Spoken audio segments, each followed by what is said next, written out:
जय हिंद दोस्तों, स्वागत है आपका हमारे YouTube चैनल में। आज की वीडियो में हम लेकर आए हैं आपके लिए यहाँ पर हिंदी साहित्य के बहुत ही महत्वपूर्ण क्वेश्चन आंसर। तो वीडियो को पूरा अवश्य देखें। अगर आप चैनल पर पहली बार आए हैं तो चैनल को सब्सक्राइब कर लें, बेल आइकन दबाएं, ऑल पर क्लिक करें ताकि ऑल वीडियो की जानकारी आपके यहाँ तक पहुँचे। ज़्यादा से ज़्यादा वीडियो को शेयर करें और वीडियो को लाइक करना ना भूलें। आज का अपने यहाँ से फर्स्ट क्वेश्चन है, हिंदी में तुलनात्मक आलोचना का शुभारंभ खालिस्तान ने किया है।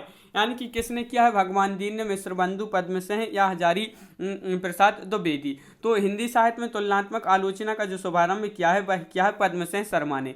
तो पद्मसेन शर्मा विकल्प नंबर बी आपका यहाँ पर सही आंसर है। क्वेश्चन नंबर 103 पूछा है कि मनोवैज्ञानिक आलोचना के मूल में है क्या है? ये आपके लिए 103 का सही आंसर बताना है।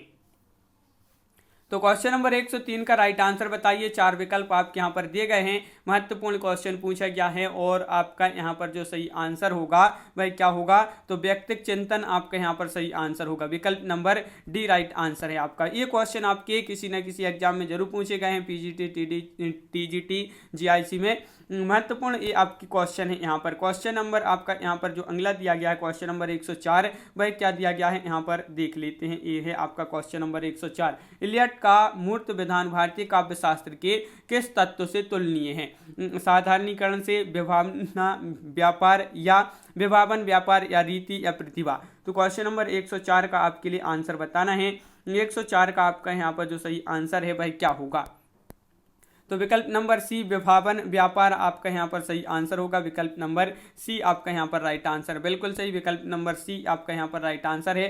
साधारणीकरण की सही व्याख्या यहाँ पर है। साधारणीकरण की सही व्याख्या क्या होगी यहाँ पर ये बताना है आपके लिए। ये आपके यहाँ पर 4 विकल्प दिए गए हैं। साधारणीकरण की सही व्याख्या बताना है तो आपका डी राइट आंसर है यहाँ पर कि साधारणीकरण वह व्यापार है जिसके द्वारा काव्य सृष्टि में कवि निर्मित पात्र व्यक्ति विशेष न बनकर सामान्य बन जाती हैं। तो ये जो है आपका यहाँ पर सही आंसर, विकल्प नंबर डी आपका यहाँ पर सही आंसर है, बिल्कुल सही। क्वेश्चन नंबर आपका 106 यहाँ पर पूछा गया है, उन्नत मना शब्द का सही अर्थ क्या होगा? अच्छे भावों एवं विचारों से युक्त, या समान भावों एवं विचारों से युक्त, या सामान्य भावों एवं विचारों से युक्त, या उच्च भावों एवं विचारों से युक्त। तो ये आपका जीआई पीजीटी में पूछा गया क्वेश्चन है 2015 में और आपका यहाँ पर सही आंसर है उच्च भावों एवं विचारों से युक्त। आपका ये जो है उन्नत मना का अर्थ होगा। तो इस प्रकार डी आपका यहाँ पर सही आंसर है। अगला क्वेश्चन क्या पूछा गया है?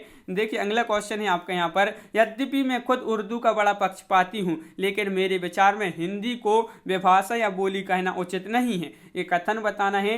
ये कथन किसका है? तो बताइए यहाँ पर। शिव प्रसाद सितारी हिंद, जॉर्ज गिरेसन, गारसा दत्तासी या राजा लक्ष्मण सिंह। तो क्वेश्चन नंबर 107 का आपका जो सही आंसर है कि ये जो कथन है वह किसका है? गारसा दत्तासी आपका यहाँ पर सही आंसर है। गारसा दत्तासी जिन्होंने बताया है, गारसा दत्तासी, उनका यहाँ पर सही आंसर है। अगला क्वेश्चन क्या पूछा गया है तो देख लेते हैं। देखिए क्वेश्चन नंबर 8 आपसे यहाँ पर पूछा गया है कि हिंदी का ऐसा कौन निबंधकार है जिसके ध्यान में लिखते समय बाण और दंडी रहा करते थे?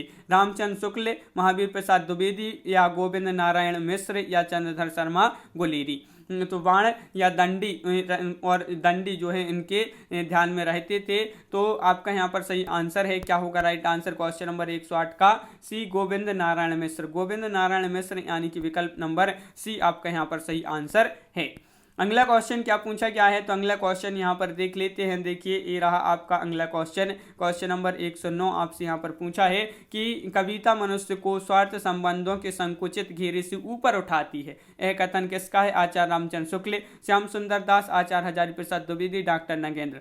जो कविता है यह मनुष्य को स्वार्थ संबंधों के संकुचित घेरों से ऊपर उठाती है। ये जो कथन है वह किसका है? तो आपका सही आंसर है आचार्य रामचंद्र शुक्ल, आपका यहाँ पर सही आंसर है, बिल्कुल सही। आचार्य रामचंद्र शुक्ल आपका राइट आंसर है। क्वेश्चन नंबर आपका 110 है, कविता अपने मूल रूप में जीवन की आलोचना है, ये किसने कहा है? ये किसने कहा है ये आपके लिए यहाँ पर बताना है। तो आपका यहाँ पर सही आंसर क्या होगा ये आप बताइए। यहाँ पर महत्वपूर्ण क्वेश्चन आपसे यहाँ पर पूछा गया है। तो मूल रूप से कविता मूल रूप से में जीवन की आलोचना है, ये जो कहा है किसने कहा है? तो आपका सही आंसर मैथ्यू अर्नोल्ड आपका यहाँ पर सही आंसर है। क्वेश्चन नंबर 111 पूछा है, कविता हमारे परिपूर्ण क्षणों की वाणी है, ये किसने कहा है? ये आपकी महत्वपूर्ण क्वेश्चन है, तो बताइए क्या होगा इसका सही आंसर। महत्वपूर्ण क्वेश्चन पूछा क्या है, कविता हमारे परिपूर्ण क्षणों की वाणी है, ये जो किसने कहा है? निराला प्रसाद, महादेवी वर्मा या पंत? तो पंत आपका यहाँ पर सही आंसर होगा। पंत जिन्होंने बताया है उनका यहाँ पर सही आंसर है, बिल्कुल सही राइट आंसर बताया आप लोगों ने। अगला क्वेश्चन की ओर बढ़ते हैं। अगला क्वेश्चन क्या पूछा गया है तो देख लेते हैं। यहाँ पर आपका जो अगला क्वेश्चन है, क्वेश्चन नंबर 112 आपसे यहाँ पर क्या पूछा गया है, तो 112वां क्वेश्चन आपसे पूछा गया है कि सर्वोत्तम शब्द अपने सर्वोत्तम क्रम में कविता होती है, किसने कहा है? सर्वोत्तम शब्द अपने सर्वोत्तम क्रम में कविता होती है, किसने कहा है? तो क्वेश्चन नंबर 112 का आपका जो सही आंसर है कि ये जो कहा है भाई किसने कहा है, तो आपका सही आंसर है कॉलरिज ने कहा है। विकल्प नंबर सी आपका यहाँ पर सही आंसर है। क्वेश्चन नंबर 113 पूछा है, हमारे सबसे मधुर गान वे हैं जिसमें विवादपूर्ण भाव व्यक्त किए जाते हैं, पंक्ति किसकी है? ये पंक्ति आपके लिए यहाँ पर बताना है, ये पंक्ति किसकी है? तो 4 विकल्प आपके यहाँ पर दिए गए हैं। क्वेश्चन नंबर 113 और 113 का राइट आंसर है आपका विकल्प नंबर 1 यानी कि शैली आपका यहाँ पर सही आंसर है। शैली जिन्होंने बताया है उनका यहाँ पर सही आंसर है, बिल्कुल सही। क्वेश्चन नंबर 114 क्या पूछा है, आलोचना को कला की सजगता किसने कहा है? आलोचना को कहा है कला की सजगता, तो किसने कहा है ये आपके लिए बताना है। तो आपका यहाँ पर जो सही आंसर है क्वेश्चन नंबर 114 का, वह आपका यहाँ पर राइट आंसर 114 का विकल्प नंबर 1 आपका राइट आंसर है। मिडलटन मरी आपका यहाँ पर सही आंसर विकल्प नंबर 1। अगला क्वेश्चन है, चिंता एक है, वाक्यांश में रिक्त स्थान की पूर्ति हेतु सही शब्द चुनना है। चिंता एक खाली स्थान है, यहाँ पर आपका जो यहाँ पर इस वाक्य में आपके लिए बताना है क्या होगा, तो आपका राइट आंसर है चिंता एक है, रोग व्याधि कष्ट या आदि, तो आपका यहाँ पर सही आंसर होगा आदि आपका राइट आंसर है, विकल्प नंबर डी आपका सही आंसर होगा। मानसिक पीड़ा की संज्ञा है आदि है, ये आपके लिए याद रखना है। शारीरिक पीड़ा को व्याधि कहते हैं और चिंता एक मानसिक पीड़ा है, कष्ट प्रायः शारीरिक होता है। अगला क्वेश्चन यहाँ पर क्या पूछा गया है, तो क्वेश्चन नंबर आपका 116 पूछा गया है, इनकी सी विशुद्ध सरस एवं शक्तिशालिनी ब्रजभाषा लिखने में और कोई कवि समर्थ नहीं हुआ है। आचार्य रामचंद्र शुक्ल ने किस कवि के बारे में एक टिप्पणी की है? ये टिप्पणी किसने की है? शुक्ल जी ने की है। तो किस कवि के बारे में की है? देव घनानंद ठाकुर या इनमें से कोई नहीं, तो आपका सही आंसर है घनानंद के बारे में ये टिप्पणी की है आचार्य रामचंद्र शुक्ल जी ने। अगला क्वेश्चन क्या पूछा गया है, तो अगला क्वेश्चन आपसे यहाँ पर पूछा गया है कि प्रिंस ऑफ वेल्स की भारत यात्रा का विस्तृत और ब्यौरेवार वर्णन युवराज की यात्रा शीर्षक से किसने किया है? तो ये जो किया है युवराज की यात्रा शीर्षक से क्या है? सत्यदेव परिव्राजक ने, मौलवी महेश प्रसाद, भगवान दीन दुबे या चंडी प्रसाद सिंह ने। तो ये जो किया है वर्णन, ये किसने किया है? चंडी प्रसाद आपका यहाँ पर राइट आंसर है, विकल्प नंबर सी आपका यहाँ पर राइट आंसर, बिल्कुल सही, विकल्प नंबर सी राइट आंसर है। अगला क्वेश्चन, हिंदी में स्वच्छंदतावाद का कवि कौन कहा जाता है? हरिऔध, श्रीधर पाठक, रामनरेश त्रिपाठी या राधा कृष्ण दास। क्वेश्चन नंबर 118 का राइट आंसर बताना है, स्वच्छंदतावादी कवि कौन कहा जाता है हिंदी में? तो आपका सही आंसर है बी एंड सी, यानी कि रामनरेश त्रिपाठी, श्रीधर पाठक आपका यहाँ पर सही आंसर होगा, बिल्कुल सही। तो ये आपके लिए याद रखना है। अगला क्वेश्चन क्या पूछा गया है, तो अगला क्वेश्चन आपका ये रहा यहाँ पर आपका क्वेश्चन नंबर 119 क्या पूछा गया है, यहाँ पर देख लेते हैं। क्वेश्चन नंबर 119 को देखिए, यहाँ पर रोमांटिसिज्म के लिए हिंदी में स्वच्छंदतावाद का प्रयोग सर्वप्रथम किसने किया है? रोमांटिसिज्म के लिए बताना है, तो भारतेंदु ने या महावीर प्रसाद द्विवेदी, आचार्य रामचंद्र शुक्ल या सुमित्रानंदन पंत। तो क्वेश्चन नंबर आपका यहाँ पर है 119 और 119 का आपका जो सही आंसर है तो वह आपका आचार्य रामचंद्र शुक्ल, विकल्प नंबर आपका सी यहाँ पर राइट आंसर है। विकल्प नंबर सी जिन्होंने बताया है उनका सही आंसर है। स्वच्छंदतावाद की विशेषता नहीं है, देखिए नहीं पूछा है आपसे यहाँ पर। प्रकृति पर्यवेक्षण, कथा, गीत, प्रयोग, प्रेम चित्रण, ब्रजभाषा में रचना। तो क्वेश्चन नंबर 120 का सही आंसर बताना है। स्वच्छंदतावाद की विशेषता नहीं है, तो 120 का आपका राइट आंसर है। नहीं है पूछा है, तो ब्रजभाषा में रचना, ये जो है आपका सही आंसर होगा। अगला क्वेश्चन क्या पूछा गया है, तो क्वेश्चन नंबर 121 यहाँ पर देख लेते हैं। क्वेश्चन नंबर 121, निम्नलिखित में से कौन सा कथन स्वच्छंदतावाद की विशेषता नहीं है? तो बताइए यहाँ पर क्वेश्चन नंबर 121 में राइट आंसर बताना है। तो वह कौन सा कथन है जो स्वच्छंदतावाद की विशेषता नहीं है? तो क्वेश्चन नंबर 121 का आपका जो सही आंसर है वह है आपका यहाँ पर राइट आंसर 121 का विकल्प नंबर बी, यानी कि कल्पना व्यापार का महत्व। तो ये जो है आपका सही आंसर होगा, विकल्प नंबर बी राइट आंसर है। क्वेश्चन आपका यहाँ पर जो पूछा गया है, क्वेश्चन नंबर आपका यहाँ पर क्या है 122, क्या पूछा गया है कि यहाँ पर देख लेते हैं, निम्नलिखित में से कौन नवगीत के प्रसिद्ध उन्नायक कवि हैं? नवगीत के बताना है। तो नवगीत के उन्नायक कवि यहाँ पर कौन है? तो क्वेश्चन नंबर 122 का सही आंसर बताना है। 122 का आपका जो राइट आंसर है बीरेंद्र मिश्र, भवानी प्रसाद मिश्र, दुष्यंत कुमार या सर्वेश्वर दयाल सक्सेना। तो आपका सही आंसर है बीरेंद्र मिश्र, यानी कि विकल्प नंबर 1 आपका यहाँ पर राइट आंसर है बीरेंद्र मिश्र। अगला क्वेश्चन क्या पूछा गया है? तो अगला क्वेश्चन आपसे यहाँ पर पूछा गया है, क्वेश्चन नंबर 123 क्या पूछा गया है?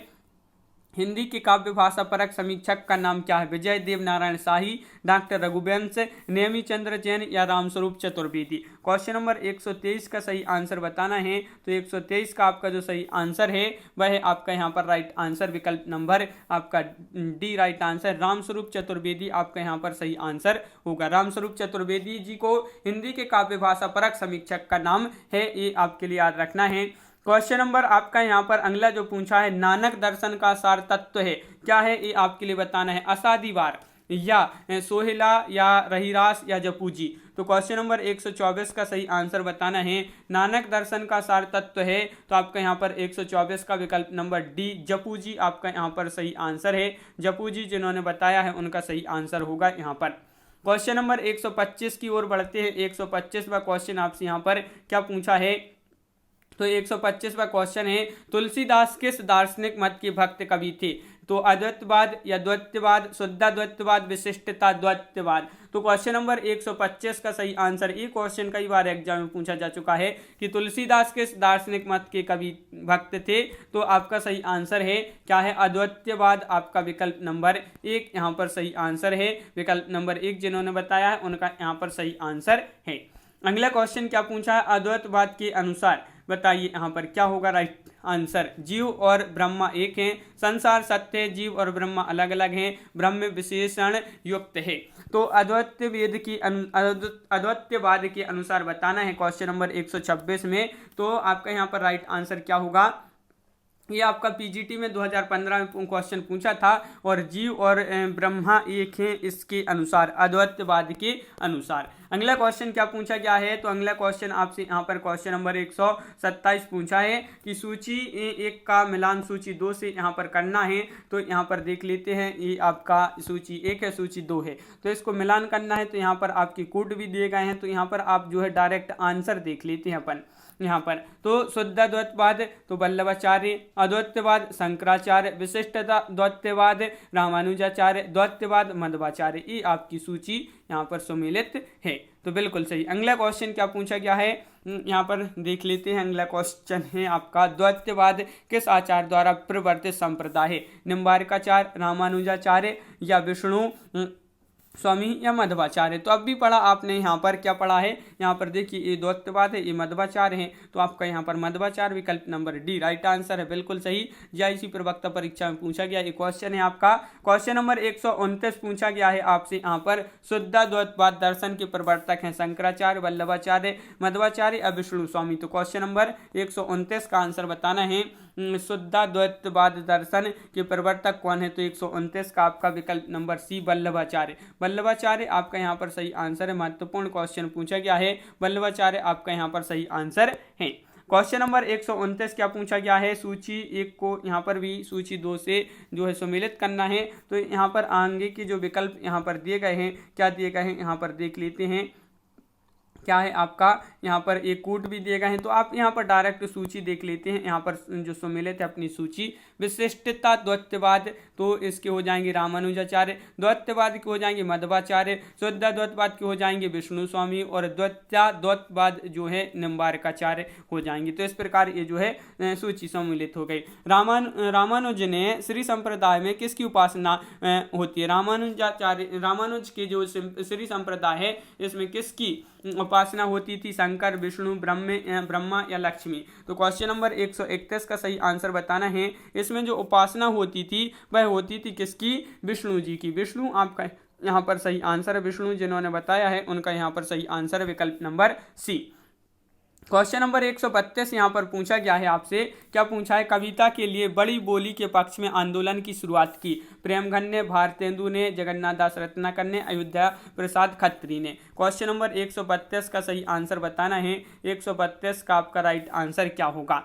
कविता के लिए बड़ी बोली के पक्ष में आंदोलन की शुरुआत की थी, तो यह की थी किसने? अयोध्या प्रसाद खत्री जी आपका यहाँ पर राइट आंसर है। ये आपका महत्वपूर्ण क्वेश्चन है, विकल्प नंबर डी राइट आंसर है। क्वेश्चन आपका यहाँ पर जो अगला पूछा गया है क्वेश्चन नंबर 133, भारत में सबसे पहला पंचमी रंगमंच की स्थापना खालिस्तान में हुई थी। तो पश्चिमी जो रंगमंच है यहाँ पर तो पश्चिमी रंगमंच की स्थापना खालिस्तान में हुई थी, मुंबई में, बंगाल में, उज्जैन में, कर्नाटक में। क्वेश्चन नंबर 133 का सही आंसर आपका यहाँ पर क्या होगा? 2015 में एक क्वेश्चन पूछा गया है और बंगाल आपका यहाँ पर सही आंसर है। भारत में सबसे पहला जो पश्चिमी रंगमंच है इसकी स्थापना हुई थी, ये हुई थी कहाँ पर? बंगाल में। तो विकल्प नंबर सी आपका यहाँ पर सही आंसर है।